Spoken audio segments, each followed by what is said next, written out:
Hi everyone, my name is Jolene. I'm originally from Malaysia, but I'm currently living in Melbourne in Australia. Before we start the topic of today, I'd like to give you a brief introduction of myself. So my company and I, we have been helping overseas investors, especially Malaysians and some other Southeast Asians, to buy real estate in Australia.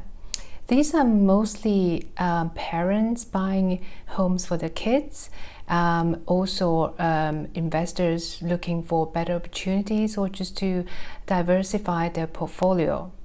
With our experience and knowledge of about 20 years, we try to make it easier for foreign investors when it comes to buying properties here, especially if they're first-timers. And I really enjoy doing this, knowing that my help could make a difference. Property investment is always one of the largest decisions every household or a company has to make. And a lot of our clients will be clients coming from overseas, like yourself, wanting to buy a property in another country. Property investment overseas is not something new. A lot of people has done it, and a lot of them has been very successful in doing it.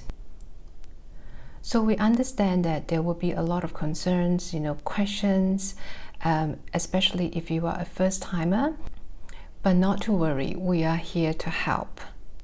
So some of the first questions that people will ask would be, as a foreigner, are we allowed to buy properties in Australia? What type of properties? Are there any limitations? The good news is all foreigners can buy real estate properties in Australia. There is, however, one rule that all foreigners need to adhere to, and that is you can only buy a new property. A new property would mean that you buy directly from a property developer. The property could be completed, ready for occupation, or it could be off the plan, meaning that it's still being constructed or waiting to be constructed. So that basically is the only one rule that you have to follow. Other than that, you get to enjoy being a property owner in Australia as per any local Australian would get to enjoy. You could rent out your property if you wish to, or you could let your children, your kids live in there. There's no restrictions on those things. Some of the other questions that we always get asked are questions like, what are the costs involved? Are we allowed to get financing? How easy it is to be a landlord here? So on and so forth. We have all this covered in a blog written in our website. I'll give you the link to this one later so you can actually have a look. And we encourage people to contact us to make a one-to-one appointment, and this could be done over the phone if you wish to. Otherwise, we also have our colleagues in Malaysia if you prefer like a face-to-face kind of appointment. So to answer some of the questions quickly here, and yes, there are some costs involved, just like in any other countries when you buy properties. For example, like stamp duty, legal fees, statutory fees, but there are not, a whole lot of hidden costs. I will always tell you upfront as best as I could with my experience in each property that you plan to buy. In terms of financing at the moment, if you're not a resident in Australia and you don't have income from Australia, you basically can't get any financing as a foreigner from the local banks. That hasn't changed yet. However, if you're a Malaysian or a Singaporean, you could always speak to your local banks. Some of them would have financing available for people who wish to buy or invest in a property in Australia. The best thing would be to speak with them. Again, you could contact us and we could put you in touch.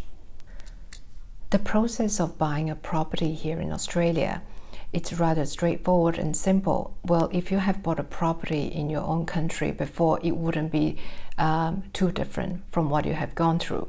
However, we understand that because it's in a different country, it has a different set of rules and regulation, and that is where we come in to basically guide you through the whole process from choosing a property that is suitable for you looking at whether it's financially viable for you, whether it's suited for your objectives, and to help you anticipate some of the issues that you potentially could have, and all the way to guiding you through to the settlement process and to get the property transferred to your name, and then to decide what you want to do with it. And some of the other questions that I get asked a lot is, I feel like I want to be a landlord in Australia, but I don't live there. Would there be a problem? Well, that's when property managers come in. Having a property manager here, especially a good one, will make your life as a landlord really easy. So they deal with your tenant on day-to-day basis. So before that, of course, they will find a tenant and put it in there, and then they will. You don't have to do much. They will let you know what's happening, and they will collect the rent for you, help you to pay whatever fees there is, and then they will send the remaining rental into your bank account. And most property managers will also prepare like a end of the financial year statement for you, so you could really have a summary of what's been spent, how much you've been getting, and they will negotiate for rent review if there's a need to, and other things like that. So if you are a parent looking to buy a home for your child or your children in Australia while they're studying here or working here, or you are just a property investor looking for a better opportunity or to diversify your portfolio, or even just to take advantage of the really low exchange rate between Malaysian ringgit and Australian dollars, or Singapore dollar against Australian dollar, I think this is a really good time to contact me. Drop me an email or send me a message on my WhatsApp. And again, I urge you to look at some of the articles on our website. It will give you a much better idea of whether this is suitable for you or not. We are always happy to help. Just let me know.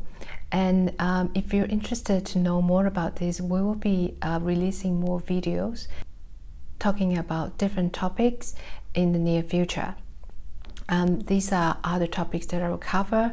They're already published on our website. Things like taxation, which suburbs to look at, or what are the market trends are like at the moment. So stay tuned. Thank you for watching this. I hope this has been helpful, and we're looking forward to speaking with you.